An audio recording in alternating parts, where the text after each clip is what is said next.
नमस्कार, बहुत स्वागत है आपका। मैं हूं अरविंद त्रिवेदी और मेरे साथ हैं एसकेआई मीडिया के editor in chief Dilip Mishra ji. नमस्कार। पंचायत चुनावों का बिगुल बज चुका है और त्रिस्तरीय पंचायत चुनाव अब जल्द होने जा रहे हैं। आचार संहिता लागू हो गई है। क्या जरूरी जानकारी दिलीप मिश्रा जी के पास है? सबसे पहले तो ये जानते हैं। आज सुबह जैसे ही राज्य निर्वाचन आयुक्त जो बसंत प्रताप सिंह हैं, उन्होंने प्रेस कॉन्फ्रेंस लेकर मध्य प्रदेश में त्रिस्तरीय पंचायत चुनाव की घोषणा की, उसके साथ ही पूरे मध्य प्रदेश के ग्रामीण अंचलों में आचार संहिता लागू हो चुकी है। ठीक है। पंचायत चुनाव 3 चरणों में होने जा रहे हैं। पहले चरण के जो चुनाव होना है वो 25 जून को होंगे और दूसरे चरण के चुनाव 1 जुलाई और तीसरे चरण के चुनाव जो हैं वो 8 जुलाई को होंगे। जी, मतलब ये हुआ कि बरसात किस दौर जी शुरू हो चुका होगा। बिल्कुल। और ऐसे में फिर कई तरह की तैयारियां करना होगी बरसात के मद्देनजर। तो क्या कुछ तैयारियां हैं? क्योंकि अब ग्राम पंचायत, जनपद पंचायत और जिला पंचायत, क्योंकि ठेठ गांवों में भी चुनाव होने जा रहे हैं, तो कुल मिला के क्या आपको बतलाया गया, प्रशासन ने क्या बतलाया है, किस तरह से तैयारियां की जा रही हैं? क्या है कि पंचायत चुनाव को लेकर सुगबुगाहट पहले से थी और आपको याद होगा कुछ समय पहले भी पंचायत चुनाव की घोषणाएं हो चुकी थी, लेकिन किसी कारणों से निरस्त हुए थे।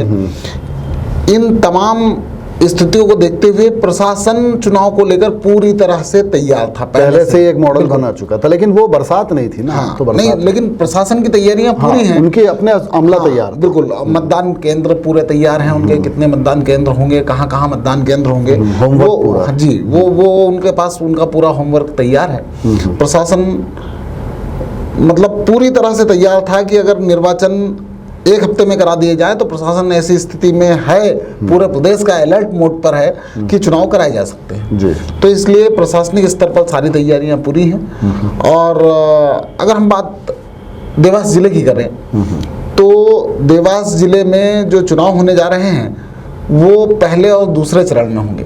अच्छा जी, मतलब 25 जून और 1 जुलाई। 25 जून और 1 जुलाई। ठीक है। तो 25 जून को जो चुनाव होना है उसमें 3 विकास खंड लिए गए हैं, जिसमें बागली, कन्नौद और खातेगांव।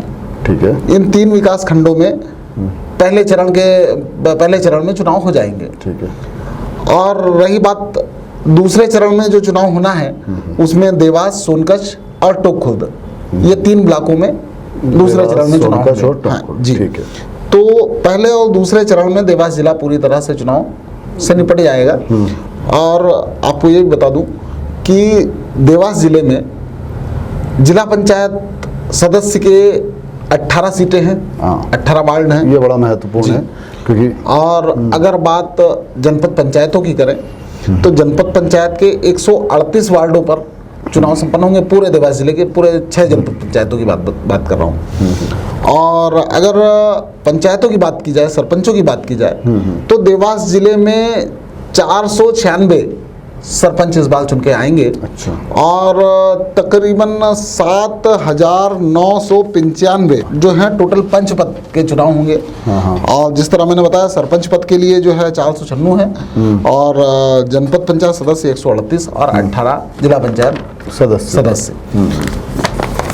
जिला पंचायत सदस्य 18, तो जो कि मिलकर जिला पंचायत अध्यक्ष को चुनेंगे। जब भी इनकी जब भी ये 18 जो जिला पंचायत सदस्य चुनकर आएंगे, इनकी जब भी पहली साधारण सभा होगी उसमें जिला पंचायत अध्यक्ष का निर्वाचन करेंगे। पहली साधारण सभा। जी जी।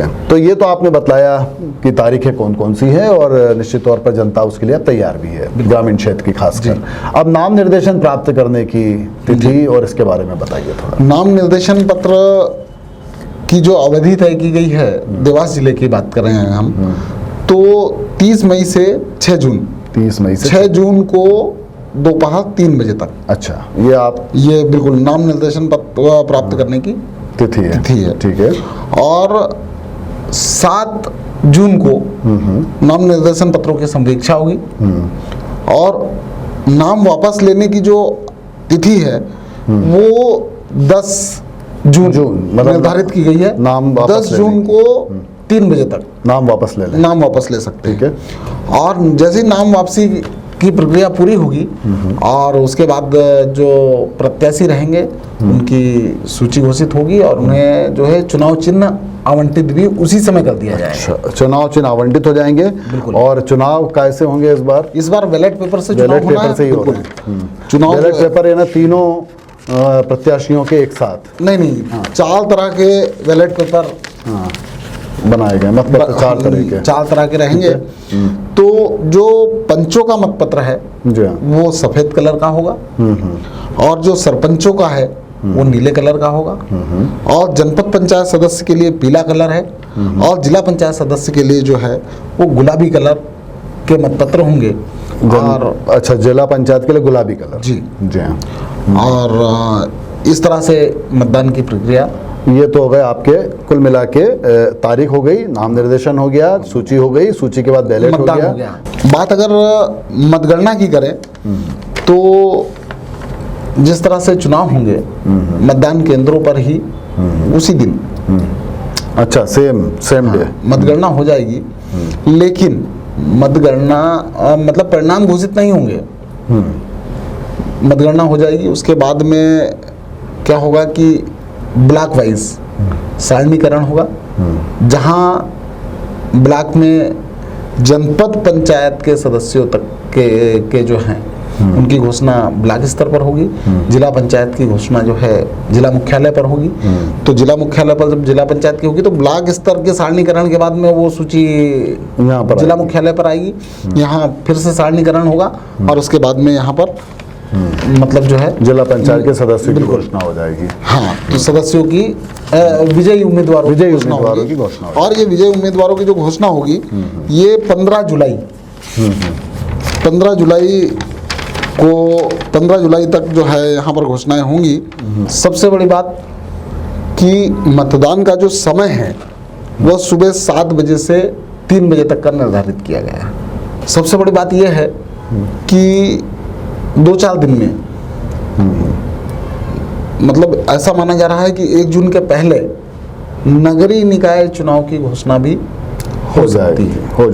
बिल्कुल। हाँ, मतलब अब चुनाव का बिल्कुल बज ही चुका है, चुनाव का मौसम आ चुका है और कुल मिला के वो सभी चुनाव सरकार को अब जल्दी कराना भी होगा। और अगर बारिश का मौसम आने जा रहा है, ये भी हो सकता है कि अब नगरीय निकाय चुनाव जो आएंगे, जो नगरीय निकाय चुनाव होना है, निगम नगर पालिका, बिल्कुल, तो इसके लिए पंचायत चुनाव के बाद तो 8 जुलाई के बाद तुरंत तो 8 जुलाई के बाद बारिश शुरू हो जाती है।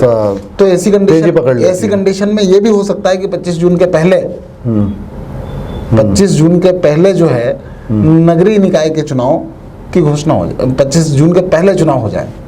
हाँ, संभावना अपनी अपनी जगह पर है, क्योंकि दोनों तीनों चीज़ें देखी जाएंगी। क्योंकि ग्रामीण क्षेत्रों में बरसात ज़्यादा ना हो जाए, उसके चलते जो परेशानियां आएंगी उसके चलते कोई मतदान से वंचित नहीं रहना चाहेगा। निश्चित तौर पर सिस्टम भी नहीं चाहेगा कि इस तरह से कोई इन कारणों से वंचित रह जाए। और नगरीय चुनाव में कमोबेश थोड़े हालात बेहतर होते हैं, भले ही बरसात हो रही हो लेकिन बेहतर माने जाते हैं। लेकिन सब बातों को भी अब ध्यान में रखते हुए घोषणाएं करना है, मौसम को भी ध्यान में रखते हुए। कानून व्यवस्था की बात करें तो कानून व्यवस्था की बात करें तो आज क्योंकि इसमें अब 2 बातें हैं, बिल्कुल, कानून व्यवस्था और मैंने फिर बात की मौसम की। इसमें नेताओं को भी अब देखना होगा कि कीचड़ पानी अब खैर इतनी सड़कें बन चुकी हैं, ग्रामीण क्षेत्र में सड़कें बहुत तो नहीं है चुका है, लेकिन फिर भी वाहन की व्यवस्थाएं करना या वो आसानी से आ सकें, ये तमाम चीज़ों पे भी अब नजर रखी जाएगी। बिल्कुल। तो यहाँ पर 2 बातें आ गई, कानून व्यवस्था भी आ गया और चुनाव आयोग भी आ गया। कानून व्यवस्था की बात की जाए तो आज प्रेस कॉन्फ्रेंस में पुलिस अधीक्षक डॉक्टर शिवदयाल सिंह भी मौजूद थे। उन्होंने बताया है कि जिस तरह से आम चुनाव में कानून व्यवस्था रहती है उसी तरह से इन चुनावों में भी की गई है तैयारियां। और आदर्श आचार संहिता का अक्षरशः पालन कराने की बात कही जा रही है। जितने आर्म्स लाइसेंस हैं उनके हथियार जमा कराए जा रहे हैं। और आज पुलिस अधीक्षक ने कहा है कि ग्रामीण के साथ साथ शहरी क्षेत्र के भी जो हथियार हैं वो भी जमा करा रहे हैं, क्योंकि नगरीय निकाय चुनाव भी होना ही है। तो ऐसी स्थिति में हथियार जमा हो जाए थानों में। शराब के मामले में बहुत ज़्यादा ये होती है कि चुनाव के दौरान शराब बांटी जाती है, ऐसा तमाम सारे शराब के बिल्कुल जग जाहिर है। शराब के परिवहन की बातें आती हैं। पुलिस अधीक्षक ने उसका भी कहा है कि पूरी तरह से पुलिस की निगरानी रहेगी कि किसी भी तरह से कोई प्रलोभन, लालच, शराब या पैसा का परिवहन अगर कहीं पाया जाता है तो पुलिस प्रशासन पूरी तरह मुस्तैद रहेगा। तो ये सारी व्यवस्थाएं जो हैं, कुल मिला के प्रजातंत्र के इस महायज्ञ में जितने भी चाक चौबंद व्यवस्थाएं करना चाहिए प्रशासन ने कर ली है, जनता तैयार है। और हाँ, मतलब कलेक्टर चंद्रमौली शुक्ला ने क्या कहा जरा सुन लेते हैं। चलिए सुन लेते हैं उन्होंने क्या कहा। अगर आप देखेंगे तो नाम निर्देशन प्रमुख रूप से जो वार्डों का प्राप्त करते हैं उसमें बहुत सारी संख्या में होती है, इसलिए क्लस्टर का एक अप्रोच है। तो जनपद पंचायत देवास में कुल 18 क्लस्टर बनाए गए हैं। जनपद पंचायत टोक में 13, जनपद पंचायत सोनकच्छ में 11, जनपद पंचायत बागली में 19 और जनपद पंचायत कन्नौर में 11, जनपद पंचायत खातेगांव में 11। इस तरह से कुल 83 क्लस्टर नाम निर्देशन पर प्राप्त करने के लिए अलग अलग जगह पे बनाए गए हैं। इनकी एक सेपरेट सूची है जो हम आपको बाद में उपलब्ध करा देंगे। यद्यपि पंचायत निर्वाचन दलीय आधार पर नहीं होता है, फिर भी यह आचरण संहिता जो है राजनीतिक दलों पर, सरकारी अधिकारियों, कर्मचारियों पर सभी पे बराबर लागू होगी। अभी नगरीय क्षेत्रों को छोड़कर आदर्श आयोजन संहिता संपूर्ण जिले में लागू होगी। अभी जब तक नगर पंचायतों और नगर निगम का सीमा इससे जो जैसे निर्वाचन का कार्यक्रम जारी होता है, 3-4 जो प्रतिबंधात्मक आदेश हैं 144 के तहत इन जो आदर्श आचरण संहिता पालन करने के संबंध में है, कोलाहल अधिनियम के तहत एक आदेश जारी होता है। इसी तरह से संपत्ति विरोधन का जो आदेश जारी होता है वो सारे अब जारी कर दिए गए हैं और पंचायत क्षेत्रों में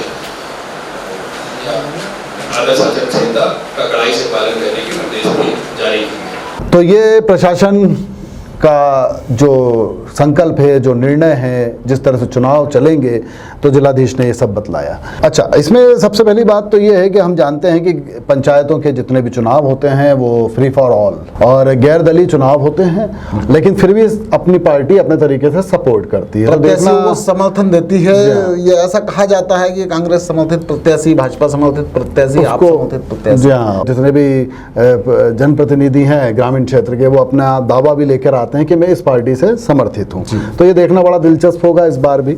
जैसा कि मैंने आपसे कहा कि ग्राम पंचायत, क्योंकि पंचायतों में कहते हैं ना कि पूरे देश गांवों में बसा है और गांवों का जो सबसे ज़्यादा अधिकार है वो पंचायतों के पास होता है, सबसे ज़्यादा बजट भी वहीं आता है। और तो इतने समय में दिलीप जी अपन ने ये देखा कि पिछले कोरोना के काल के चलते लंबे समय तक चुनाव टले, तो ज़्यादा से ज़्यादा जो काम था वो प्रशासनिक मशीनरी को करना पड़ रहा था और इसमें जनप्रतिनिधियों की जो कहना चाहिए भूमिका थी वो बहुत कम हो गई क्योंकि चुने हुए नहीं थे।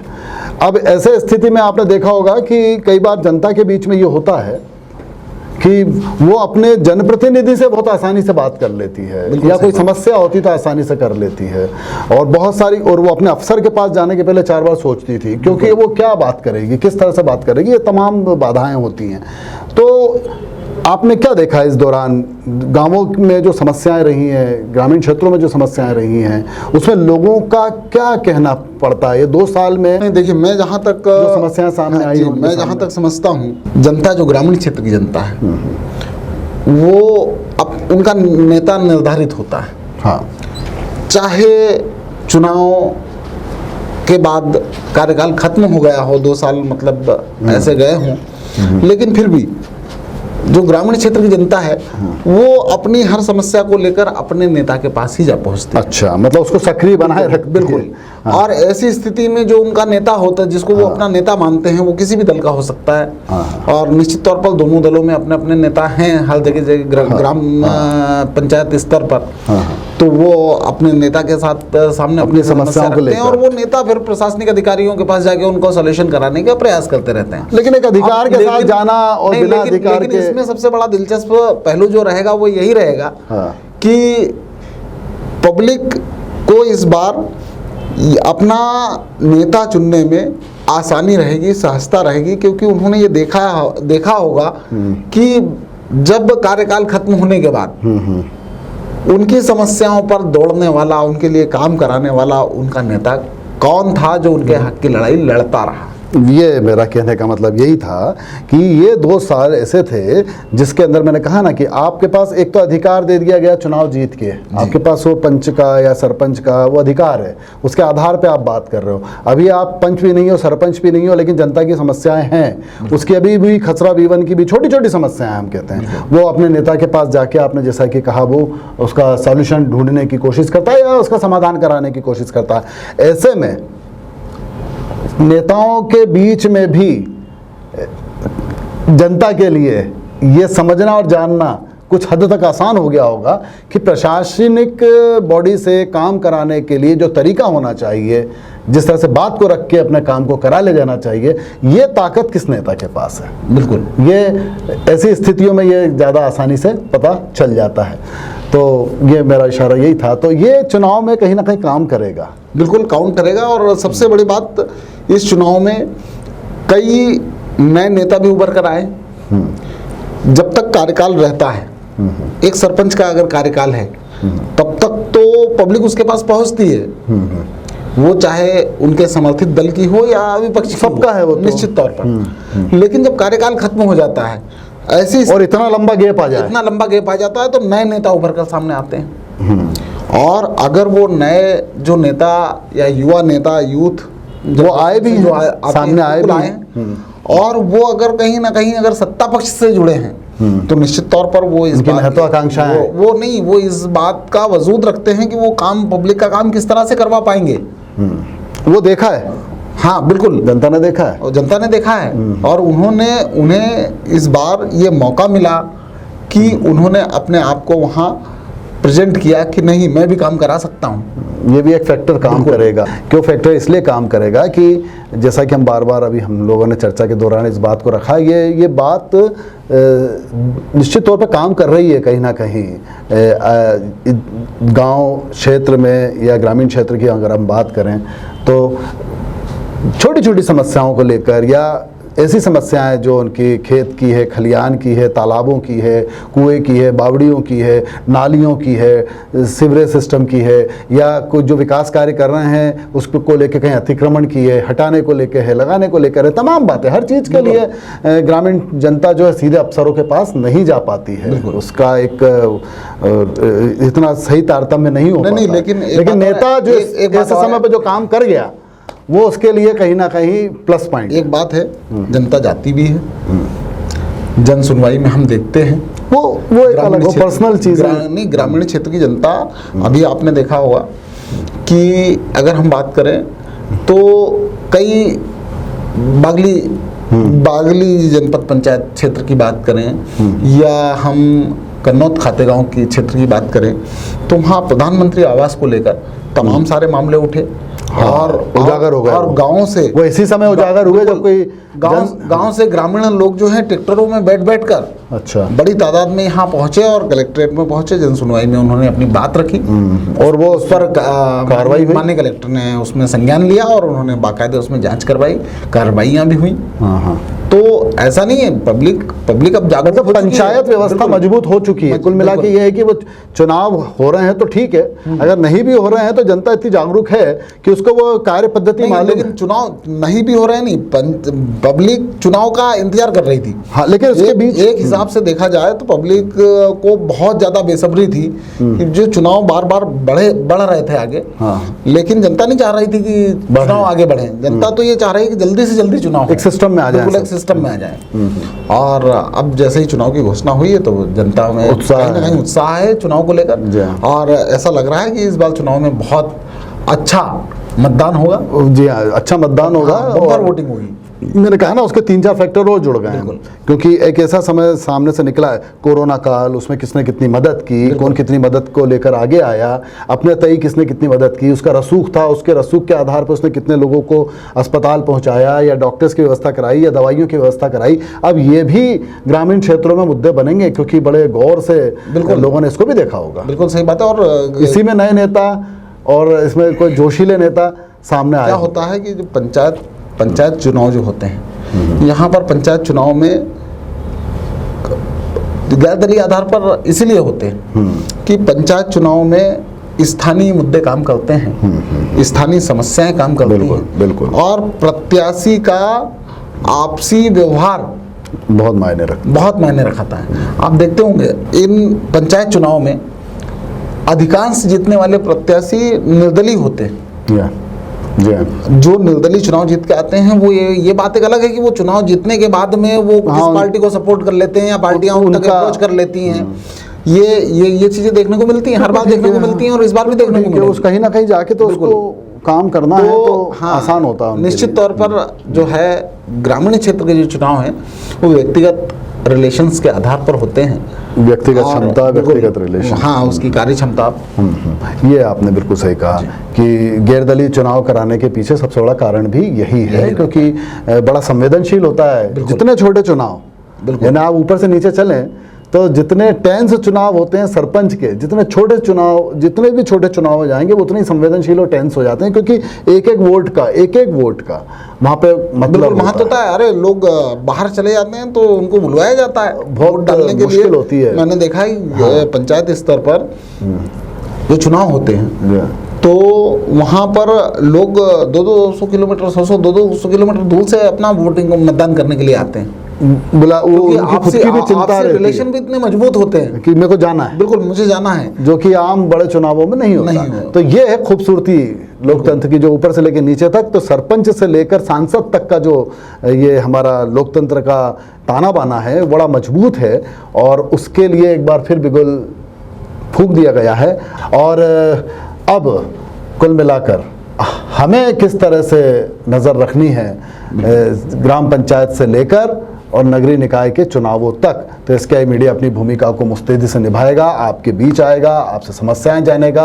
आप स्वयं बताएं कि कौन सा लीडर आपके लिए ज़्यादा मुफीद है, कैसे मुद्दे क्या होंगे, समस्याएं क्या होंगी, मुद्दे क्या हैं, समस्याएं क्या हैं, मुखर होकर बताइए, हम आपके बीच। और SKI मीडिया की पूरी टीम पूरे देवास जिले की पंचायत पर निगाह रखने की कोशिश करेगी, और हमारा प्रयास होगा कि हम पंचायत चुनाव से लेकर नगरीय निकाय चुनाव तक पल पल की जानकारी आप तक पहुंचाते रहें, जुड़े रहें, और जो उतार चढ़ाव आ रहे हैं, इसकी जो रोचकता है, वो सब बिल्कुल सही अंदाज में, क्योंकि हमने कहा है सच कहेंगे, बिल्कुल उसी तरह से आप तक पहुंचाते रहें। तो आनंद लीजिए लोकतंत्र के महापर्व का, जो भारत गांवों में बसा हुआ है, वहां से फिर से चुनाव का बिगुल बज चुका है। बहुत बहुत धन्यवाद आपको।